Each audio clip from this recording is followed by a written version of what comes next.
ஜீவன்முக்திப்ரதம் தேவம். பரமஹம்ச நித்யானந்தர் ஓர் வாழும் அவதார புருஷர். பிறப்பிலிருந்தே ஞானத்தை ஞான சக்தியை வெளிப்படுத்திய பிறவி யோகி. தமிழிலும் ஆங்கிலத்திலும் பரமஹம்சர் அருளியிருக்கும் 500க்கும் மேற்பட்ட புத்தகங்கள் தெலுங்கு, கன்னடம், மலையாளம், ஹிந்தி, சமஸ்கிருதம், Gujarati, Oriya, Bengali, Marathi, French, Croatian, Polish, Portuguese, இத்தாலி, ஜெர்மன், டேனிஷ், ஸ்பானிஷ், ரஷ்ய மொழி, சீன மொழி போன்ற 26 சர்வதேச மொழிகளில் மொழிபெயர்த்து வெளியிடப்பட்டுள்ளது. 10,000 மணி நேரத்திற்கும் மேல் ஞான கருத்துக்களை மொழிந்துள்ள அரிய பேச்சாளர். லட்சக்கணக்கானவர்களுக்கு அன்னதானம், இலவச மருத்துவ வசதி, கல்வி உதவி, மேலும் உலகம் முழுவதிலும் 140க்கும் மேற்பட்ட இடங்களில் பள்ளிகள், ஆசிரமங்கள், ஆலயங்கள் மற்றும் மருத்துவமனைகள் அமைத்து ஒப்பற்ற சேவை செய்து வரும் சமூக சேவகர். லட்சக்கணக்கானவர்களுக்கு தலைவலி முதல் கேன்சர் வரை தனது தியான சக்தியால் தீர்த்து வைத்த தியான சிகிச்சையாளர். கோடிக்கணக்கான மக்களுக்கு உடல் நலம், மனவளம் ஆகியவற்றிற்கான கிரியைகளை வகுத்து தரும் கிரியா யோகி. கோடிக்கணக்கான மக்களுக்கு வாழ்வியல் பிரச்சனைகளுக்கான தீர்வுகளை தந்த வாழும் ஞானி. 151 நாடுகளில் தியான மையங்களோடும் விடுதி, Tiruvannamalai, Rajapalayam, Salem, Hyderabad, Varanasi, loss Angeles, Seattle, Ohio, San Jose, Phoenix ஆகிய சர்வதேச நாடுகளிலும் ஆசிரம கிளைகளோடும் நடந்து வரும் உலகளாவிய நித்யானந்த தியானபீட ஆன்மீக இயக்கத்தின் நிறுவனர். 1 கோடிக்கும் மேற்பட்ட சீடர்களால் ஆத்மார்த்தமாக பின்பற்றப்படும் ஞான குரு. தீட்சையின் மூலம் சக்தி பரிமாற்றத்தை நிகழ்த்தும் அவதார சக்தி. பாரம்பரிய யோகக்கலையை ஆயிரக்கணக்கான யோக மையங்கள் மூலம் உலகமெங்கும் எடுத்துச் சென்ற நவீன கால யோகி. லட்சக்கணக்கான மக்களுக்கு குண்டலினி சக்தியை உயிர்ப்பித்து அஷ்ட சித்திகளை அருளும் அஷ்டமா சித்திதாயகன். இந்தியாவில் பெங்களூரு, ஹைதராபாத், திருவண்ணாமலை மற்றும் சர்வதேச நாடுகளில் Los Angeles, San Jose, Seattle, Toronto, Ohio, Oklahoma, Phoenix, Saint Louis, Malaysia, Brazil, Paris, Guadeloupe, Dallas, New York, New Jersey, Atlanta, Calgary, Vancouver, Singapore என்று உலகம் முழுவதும் வைதீக ஆலயங்களை அமைத்து வேத கலாச்சாரத்திற்கு மறுமலர்ச்சி அளித்த ஆன்மீக சுடர். லட்சக்கணக்கான இளைஞர்களின் எதிர்காலத்திற்கு வழிகாட்டியாய் திகழும் ஒரே இளம் குரு. உலகிலேயே இணையதளத்தின் மூலம் அதிகமாக பார்க்கப்படும் ஆன்மீக குரு. அரசியல் துறையிலும் ஊடகத்துறையிலும் ஊடுருவியிருக்கும் நாத்திக ரவுடி கும்பல்களால் தொடுக்கப்பட்ட மத தாக்குதலையும் தாண்டி ஒப்பற்று ஒளிரும் ஆன்மீக ஒளி. அசைக்க இயலாத என்றென்றும் நிலைத்திருக்கும் ஞான கல்ப விருட்சம். ஆனந்தானுபவாஸ்வாதம் சர்வரோக நிவாரகம் வந்தே பாப விநாசக்தம் நித்யானந்தாய ஸ்வாகதம். நித்யமுக்தம் நிர்விகல்பம் தியானலோக பிரதீபகம் வந்தே சாந்தமயம் பந்தம் நித்யானந்தாய ஸ்வாகதம். ஆனந்தகந்த சஞ்சாரம் சர்வோபாதி விநிர்முக்தம் வந்தே ஞானாலயம் நாதம் நித்யானந்தாய ஸ்வாகதம்.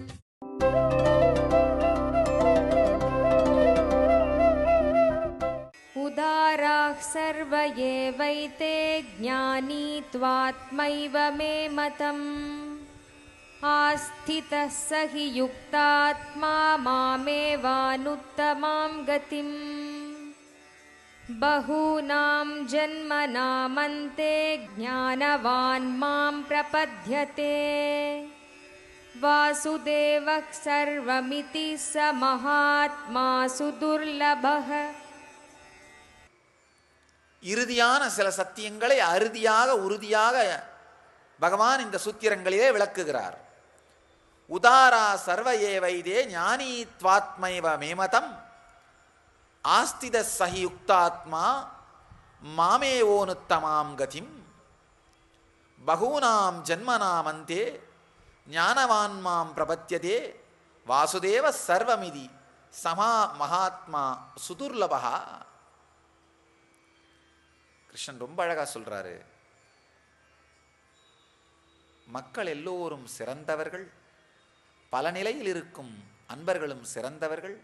ஆனால் என்னுடைய ஸ்வரூபத்தை உணர்ந்த ஞானி நானாகவே இருக்கிறான். ஏனெனில் அவன் என்னிடம் ஒன்றிய மனமும் புத்தியும் கொண்ட ஞானியாகிய பக்தன் மிக உயர்ந்த கதியாகிய என்னிடமே நிலை பெற்று நிற்கின்றான். பல பிறவிகளுக்கு பிறகு கடைசி பிறவியில் தத்துவ ஞானம் அடைந்த இந்த சத்தியத்தை உணர்ந்த மனிதன் எல்லாம் நானாகவே இருக்கின்ற வாசுதேவ ஸ்வரூபம் என்ற சத்தியத்தை உணர்ந்து எனக்குள் இருக்கின்றான். இந்த நிலையில் இருக்கும் அவதார புருஷன், இந்த நிலையில் இருக்கும் ஞானி மிகவும் கிடைப்பதற்கு அரியவன். பல சூக்ஷ்மங்களை இறைவன் இங்கு சொல்லுகின்றார். ஸ்ரீகிருஷ்ணன் நம்மோடு பகிர்ந்து கொள்ளுகின்றார். அதாவது இந்த சூத்திரங்கள் போக போக ஆழமான நிலைக்கு நம்மை எடுத்து செல்லுகின்றன. வாழ்க்கையே மேம்போக்காக பார்க்கின்ற மனிதர்களாலே இதை உள்வாங்க முடியாது. சரி, ஏதோ சாமி சொல்றாரு கேட்டுடலாம், இல்லை போர் அடிக்குதில்ல அப்படிங்கிற மாதிரி ஒரு உணர்வு. போர் அடிக்கிறது வேற ஒன்றும் இல்லை. ஆழமான சத்தியங்கள் சொல்லப்படும் பொழுது அதை பிடித்து கொள்வதற்கு நமக்கெல்லாம் பயம். ஏன்னா இந்த சத்தியங்களை பிடித்தா வாழ்க்கையை மாற்றியாகணும். இதையெல்லாம் கண்டுகொள்ளாமல் இருக்கின்ற வரை நாம் பாட்டுக்கு வாழ்ந்துட்டு இருக்கலாம். என்ன சொல்றது, முன்னாடி பள்ளம் இருக்குன்னு தெரிஞ்சும் கண்ணை மூடிக்கிட்டே நடக்கிறதால பள்ளத்தை தாண்டிட முடியும்னு நினைக்கிறது. நம்ம எல்லோருக்குள்ளும் இருக்கின்ற ஒரு மன அமைப்பு, பூனை கண்ணை மூடினா பூலோகம் இருண்டு போயிடும் நினைக்கிறது. நம்ம எல்லாரும் அப்படித்தான் நினைக்கிறோம். பூனை கண்ணை மூடினா பூலோகம் இருளாது. பூனை கண்ணை மூடினாலும் அது செய்கின்ற செயல்களின் பலனை அடைந்துதான் தீர வேண்டும். கண்ணை திறந்து பார்த்தாலாவது பிரச்சனைகளை தவிர்க்க வாய்ப்பு இருக்கின்றது. அதே மாதிரி தான் நம்ம கண்களை மூடி ஒதுக்கி வைத்து விடுவதன் மூலமாகவே இவைகளிலிருந்தெல்லாம் தப்பித்து கொள்ள நினைக்கின்றோம். இவைகளிலிருந்தெல்லாம் இவைகளை தவிர்த்து விட நினைக்கின்றோம்.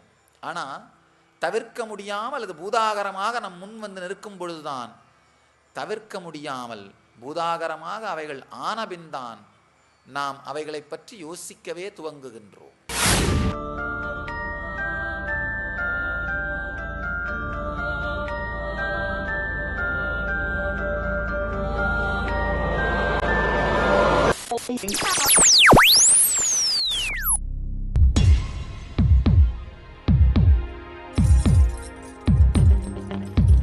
தீராத நோயிலிருந்து விடுபட வேண்டுமா?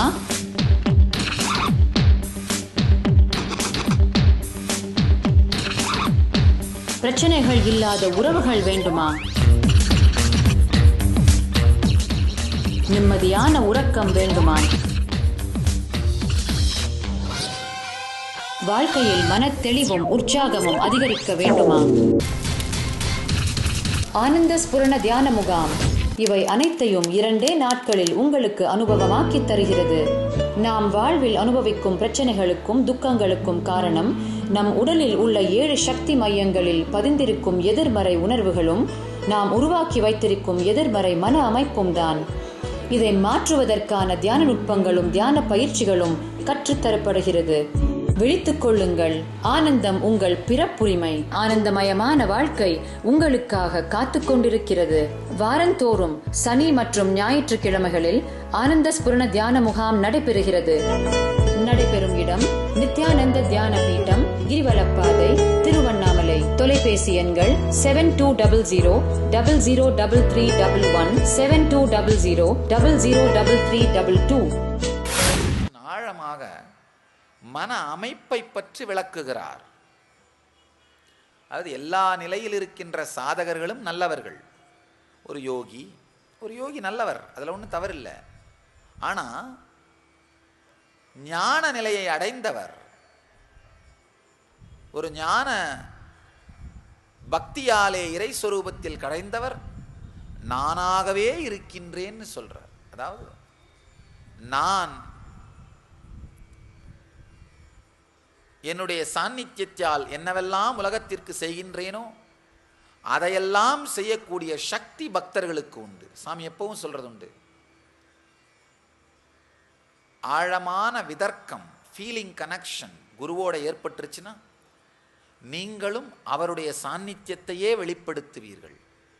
எப்படின்னா, ஒரு கண்ணாடி சூரியனை ரிஃப்ளெக்ட் பண்ணுச்சுன்னா சூரியனால் எவ்வளோ ஒளி வருதோ அதே அளவுக்கு ஒளி அந்த கண்ணாடியும் வெளிப்படுத்தும். ஒரு உலகத்திற்கு சூரியனால் வர அதே பெனிஃபிட்டை அந்த கண்ணாடியும் கொடுக்கும். பல பேர் என்கிட்ட வந்து கேட்குறது உண்டு, சாமி நீங்கள் ஹீல் பண்ணுறீங்க புரியுது, ஒரு ஞானியால் குணமளிக்க முடியும், உங்களுடைய சீடர்கள் பல பேரும் கூட தீட்சை எடுத்த உடனே ஹீல் பண்ண ஆரம்பிக்கிறாங்களே, அது எப்படி? அவங்க தொட்டாலும் உடம்பு நல்லா ஆகுது, அது எதனால்? ஆழ்ந்த விதர்க்கமுடைய ஒரு பக்தன் குருவினுடைய சாநித்தியத்திலே கரைவதன் மூலமாக ரிஃப்ளெக்ட் பண்ற கண்ணாடியாகவே மாறிவிடுகின்றான். அதனால சூரியன் செய்கின்ற அதே செயலை ரிஃப்ளெக்ட் பண்ற கண்ணாடியும் செய்ய முடிவது போலே, சூரியனால் வருகின்ற பலன்கள் அந்த ரிஃப்ளெக்ட் பண்ற கண்ணாடியாலேயும் வருவது போலே, ஆழமான விதர்க்கமுடைய மக்கள்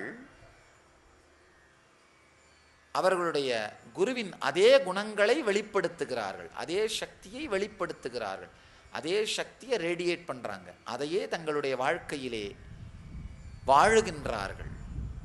ரொம்ப அழகா சொல்றாரு, ஞானியோ என்னுடைய ஸ்வரூபமே அப்படின்னு சொல்றாரு. ஏனென்றால் என்னிடத்தில் ஒன்றிய மனமும் புத்தியும் கொண்ட ஞானியாகிய பக்தன் மிக உயர்ந்த கதியாகிய என்னிடமே நிலை பெற்று நிற்கின்றான். மிக உயர்ந்த கதி என்னன்னா அந்த ஜீவன் முக்த நிலை, அந்த நிலையிலேயே அவன் நிலை பெற்று நிற்கின்றான். சில நேரத்தில் பக்தர்கள் வந்து என்கிட்ட சொல்றது உண்டு, சாமி எனக்கு உங்களை ஒரு வருஷமாக தான் தெரியும், ஆனால் உங்களை தெரியறதுக்கு முன்னாடி நான் வாழ்க்கை வாழ்ந்தேங்கிற நினைவே எனக்கு மறந்து போயிருச்சு. உங்களுக்கு முன்பாக என்னுடைய வாழ்க்கையின் ஒரு பாகம் இருந்ததுங்கிறதே என்னுடைய நினைவில் இப்போ இல்லாமல் போயிருச்சு. இப்போ நான் திரும்பி பார்த்தா என்னவோ என்னுடைய வாழ்க்கை முழுவதும் உங்களோடு தான் நான் வாழ்ந்த மாதிரியே ஒரு ஃபீலிங் இருக்கு. நீங்கள் இல்லாத ஒரு பாகம் இருந்தார் போல நினைவே இல்லை.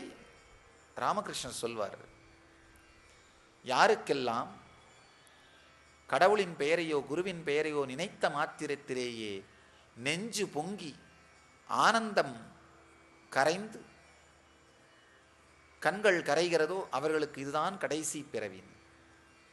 அதே மாதிரி தான் யாருக்கெல்லாம் சில ஆண்டுகள் மட்டுமே குருவோடு வாழ்ந்திருந்தாலும் அவரோடு வாழாத ஒரு பாகம் இருக்கிற மாதிரி நினைவே இல்லாமல் வாழுகின்றார்களோ அவர்களுக்கு இது கடைசி பிறவி. பல பேர் வந்து சொல்றதுண்டு, சாமி சில ஆண்டுகளாகத்தான் எனக்கு உங்களை தெரியும், ஆனால் என் வாழ்க்கையில் உங்களுக்கு முன்பாக இப்போ அவருக்கு ஒரு 40 வயதுனா 2 வருடமாகத்தான் என்னை சுற்றி வாழுகிறார்னா, ஆனால் அந்த 38 ஆண்டுகளை பற்றிய நினைவே மனதிற்குள் வருவதில்லை. என்னவோ வாழ்க்கை முழுவதும் உங்களோடையே தான் வாழ்ந்தார் போல ஒரு உணர்வு இருக்கிறது. அப்படின்னா அந்த கடந்த காலம் பற்றிய நினைவுகள் நினைவுக்கு வர வேண்டிய தேவையே இல்லாத அளவிற்கு உபயோகமற்று விட்டது. இதுதான் மறுபிறப்புன்னு சொல்றோம், த்விஜன்னு சொல்லுவோம் சம்ஸ்கிருதத்தில்.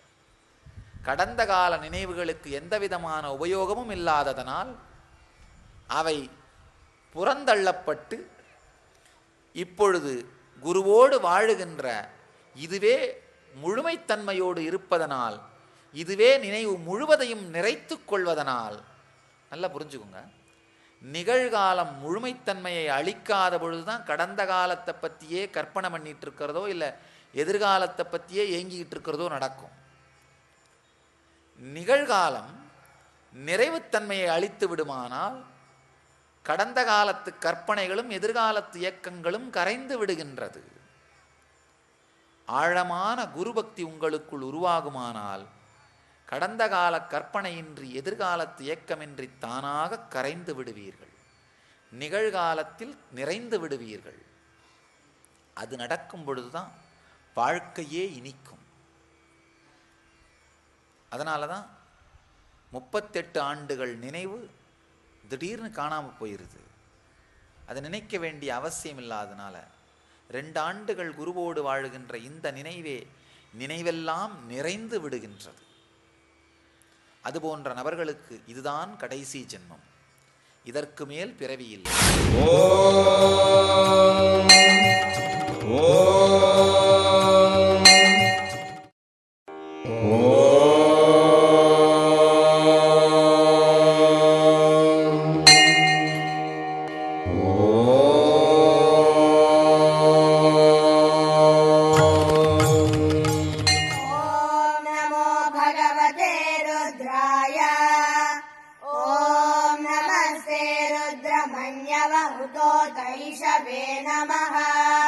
नमस्ते अस्तु धन्वने बाहुभ्यामुतते नमः।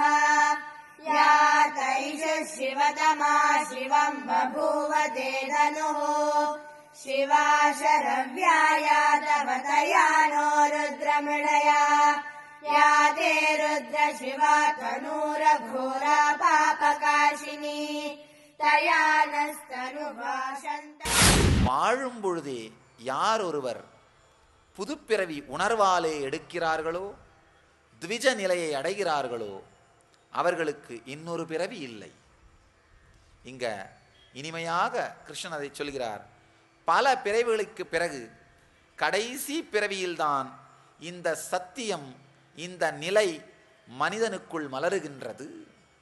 இது மலர்ந்தால் யாவும் வாசுதேவ ஸ்வர்வம் வாசுதேவ சர்வமிதி, எல்லாமே இறைவனின் சொரூபம் என்கின்ற உணர்விலேயே அவன் வாழுகின்றான்.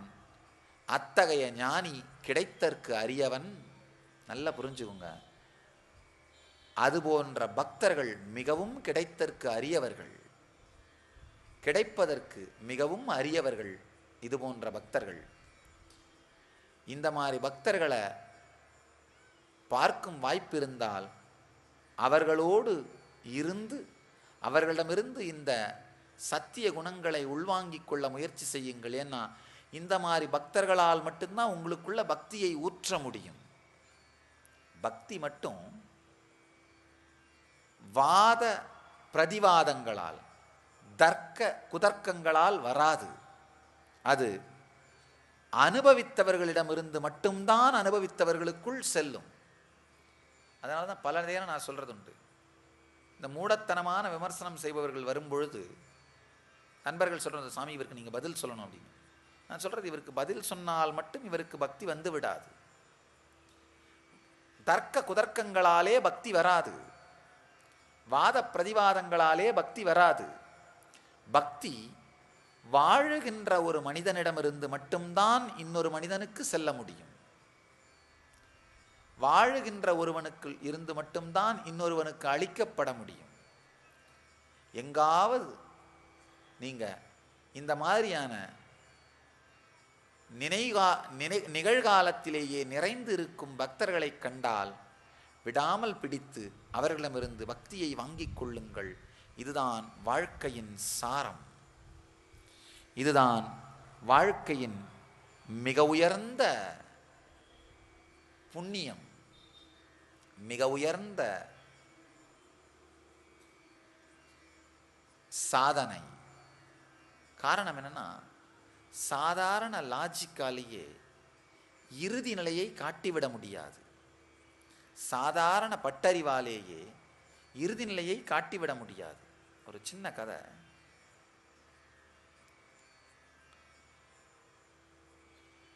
ரயில்வே டிபார்ட்மெண்ட்டை சிக்னல் காமிக்கிற வேலை செய்கிறதுக்காக இன்டர்வியூ நடக்குது.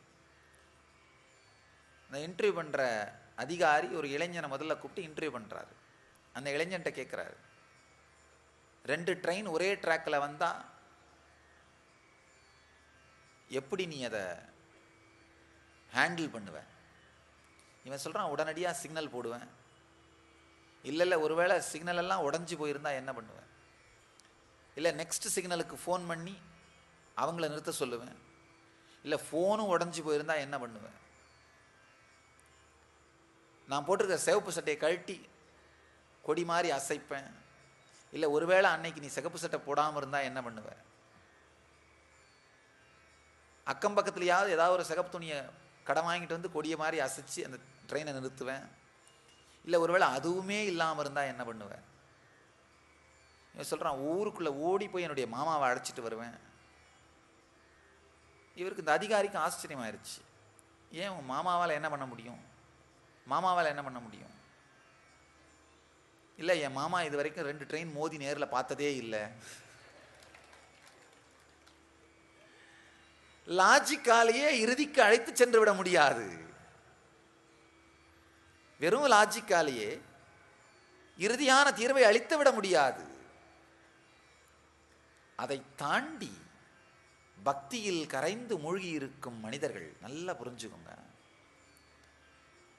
மணிக்கணக்காக ஏதேதோ கருத்துக்களை, தர்க்க குதர்க்கங்களை அரைத்து கொண்டிருக்கும் மனிதர்களை விட தன்னுள் கரைந்து பக்தியினால் மலர்ந்து ஆழமான விதர்க்கத்தில் இருக்கும் பக்தன் மிக உயர்ந்த நிலையில் வாழுகின்றான், மிக உயர்ந்த சாநித்தியத்தில் நிலை பெறுகின்றான், மிக உயர்ந்த சத்தியத்தில் அவன் உருப்பெறுகின்றான்.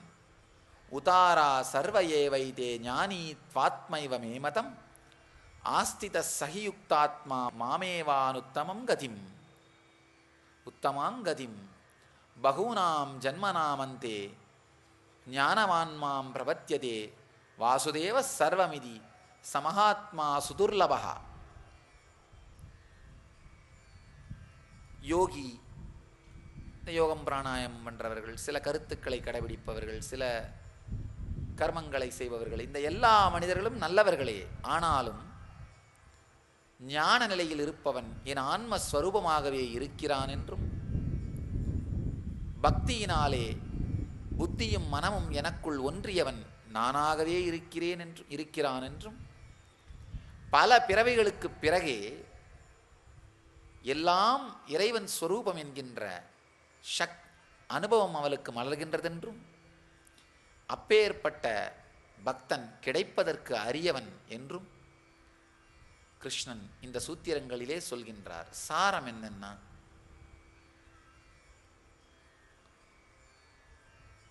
கடந்த காலத்தையும் எதிர்காலத்தையும் மறந்து நிகழ்காலத்திலே நிறைந்து குருவோடு ஆழ்ந்த விதர்க்கம் ஏற்பட்டவர்கள் எல்லாமே குருவின் வடிவம் என்று வாழுகின்றார்கள்.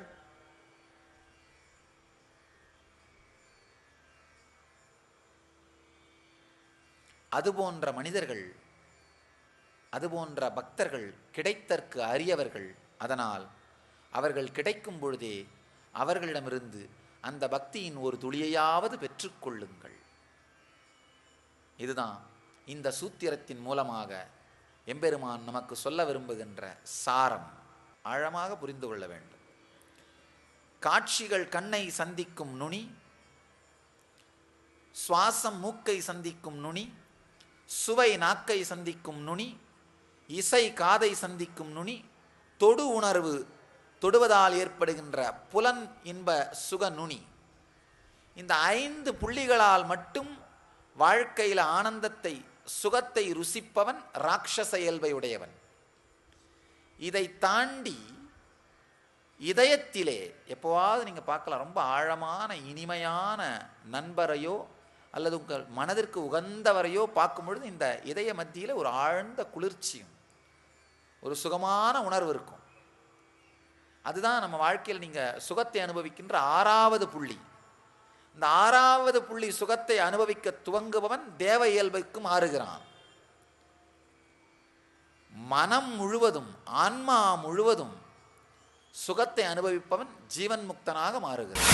வாழும் ஞானி பரமஹம்ச நித்யானந்தர் வழங்கும் கல்பத்தரு முழுநாள் தியான அனுபவ முகாம். கல்பத்தருவில் நீங்கள் பெறும் உடல் நலம், வாழும் ஞானியிடம் நீங்கள் பெறும் தீட்சை உங்களின் உடலிற்கும் மனதிற்கும் சக்தியளித்து குணமளிக்கின்றது. தொடர்ந்து பெறும் தீட்சைகளால் ஒரு மனிதருக்குள் 1300% வரை சக்தி அதிகரிக்க முடியும். இது உடல் நலத்தை நேரடியாக அதிகரிக்கின்றது. தொடர்ந்து 21 நாட்கள் எடுத்துக்கொள்ளும் தீட்சை மேற்சொன்ன சக்தி மாற்றங்களை உங்களுக்குள் நிலையான அனுபவமாக மாற்றுகின்றது. பக்தர் வேண்டும் வரம் கூடும் நேரம் நித்யானந்தன் தரும் கல்ப. மேலும் விவரங்களுக்கு நித்யானந்த தியான பீடம், கிரிவலப்பாதை, திருவண்ணாமலை. தொலைபேசி எண்கள் 7200003311, 7200003322 www.nityananda.org. 5 புள்ளியில மட்டும் வாழ்க்கையில சுகத்தை அனுபவிக்கிறவன் ராட்சசன். 6வது புள்ளியாகிய அன்பினாலே ஏற்படும் சுகத்தை, இதய மத்தியில் ஏற்படுகின்ற சுகத்தை அனுபவிக்க துவங்குபவன் தேவன். உணர்வு முழுவதும் எப்போதும் இனித்து கொண்டே இருக்கின்ற பக்தியில் கரைந்து இருப்பவன். ரொம்ப அருமையா திருமூலர் சொல்வார், அன்பும் சிவமும் இரண்டென்பர் அறிவிலார், அன்பே சிவமாவது ஆறும் அறிகிலார், அன்பே சிவமாவது ஆறும் அறிந்தபின் அன்பே சிவமாய் அமர்ந்திருந்தாரே. தேன் பாத்திரத்திற்குள் நினைத்து வைத்த, அழுத்தி வைத்த பஞ்சை போலே உள்ளும் புறமும் இனிக்கின்ற உணர்வு, பக்தியினாலே பொங்கி கசிகின்ற உணர்வு, அதை அடைபவன் ஜீவன் முக்தனாகின்றான். அவர்களுக்கு உடல் முழுவதும் இனித்து, உணர்வு முழுவதும் இனித்து, தன்னை தாண்டிய தன் வசத்தை இழந்து பரவசத்தில் இருப்பவர்கள், தன் வசத்தில் இழந்து பரத்தின் வசத்தில் இருப்பவர்கள். இந்த பரத்தின் வசத்தில் இருப்பவர்களைத்தான் பரமஹம்சர்கள்னு சொல்றோம். பரத்தின் வசத்தில் இருப்பவர்கள். நான் சாதாரணமாக இந்த ஐம்புலன்களின் சுகத்திலேயே ஒன்றி இருப்பவர்கள், அசுர இயல்பை பற்றி நிற்பவர்கள். அவர்களுக்கு இந்த ஐம்புலன், இந்த 5 புள்ளிகள் இருக்கிற சுகத்தை தாண்டி வேற எதுவும் தெரியாது. இந்த சுகமே வாழ்க்கையின் ஆதாரம்னு நினைக்கிறார்கள், இந்த சுகமே வாழ்க்கையின் சாரம் நினைக்கிறார்கள், இந்த சுகமே போதும்னு நினைக்கிறார்கள். இந்த சுகத்தை சார்ந்தே வாழுகின்றவன் என்னை போற்றுவதில்லைன்னு சொல்றாரு. ரொம்ப அழகா சொல்றாரு கிருஷ்ணர். ஏன்னா அந்த சுகமே போதும்னு நினைக்கிறவர்களுக்கு ஞானிகள் தேவையில்லை. உங்கள் எல்லோரையும் நித்யானந்தத்தில் நிறைந்து, நித்யானந்தத்தில் மலர்ந்து, நித்யானந்தத்தில் கரைந்து, நித்யானந்தமாகிட ஆசீர்வதிக்கின்றேன். நன்றி. ஆனந்தமாக இருங்கள். நித்யானந்த தியானபீடம், நித்யானந்தபுரி ஆஃப் மைசூர் ரோடு, விடுதி, பெங்களூர். 9742203311 08027202084.